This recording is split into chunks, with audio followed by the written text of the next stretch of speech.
best one is a hero narrative. This is, I've worked really hard, I've had some challenges and mistakes, but I've overcome with hard work and smarts, and now I am where I am. Every version of their story, their career, their life, their relationships is that same narrative over and over again. Then there's what I think is called the healer narrative. Again, I'm doing research on this for my next book. The healer narrative, their story is all about helping others. They typically are in careers of service, of helping others, physical therapists, nurses, healthcare. Their story is, how can I be more helpful? They tend to have a problem though, if you're in a relationship with a healer, is they always put other people's needs before themselves. Do they have some kind of historic trauma? They can. And a lot of the times they were put in a position of caretaking too early. Like they were told that you're of value if you can caretake. You're of value if you put your needs last. So they tend to be Don't forget to subscribe.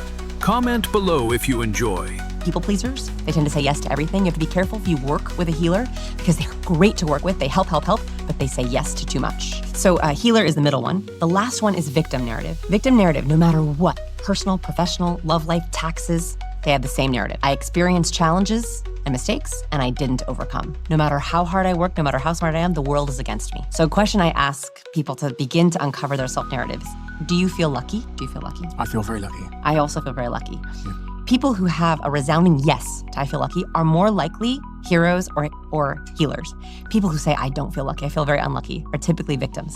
Dr. Richard Wiseman did a study. He asked people to perceive their own luck. How lucky do you feel? Then he gave them a challenge. He gave them a newspaper. And he said, I want you to count the amount of images in this newspaper. They sat with the newspaper and they counted all the images, but there was a trick. There's always a trick in these studies. On the second page of the newspaper, in big print, it said, stop counting. There are 42 images in this newspaper. Almost all of the people who perceived themselves as lucky saw the ad, closed the paper, and gave it back. So there are 42 images. Almost none of the unlucky people did. The unlucky people missed the ad and kept counting, spent a lot of time, and made more mistakes. This means that if you think of yourself as lucky, you literally see more opportunities. If you think of yourself as unlucky, you miss them. Is it possible to change how you see yourself? I do believe in a growth mindset. So I do believe that if this is resonating with you and you're like, I feel unlucky, I might have this victim self-narrative. I do believe it's possible to change your perception of yourself. And that's starting with small moments of heroism. I think that changing your people skills, saying, I don't like people, and saying, I'm gonna find a way to like people. Saying, I'm bad at conversation, I'm gonna find a way to be good at conversation. To say, I'm an awkward person, no, I'm a recovering awkward person. If we can begin to take those tiny experiments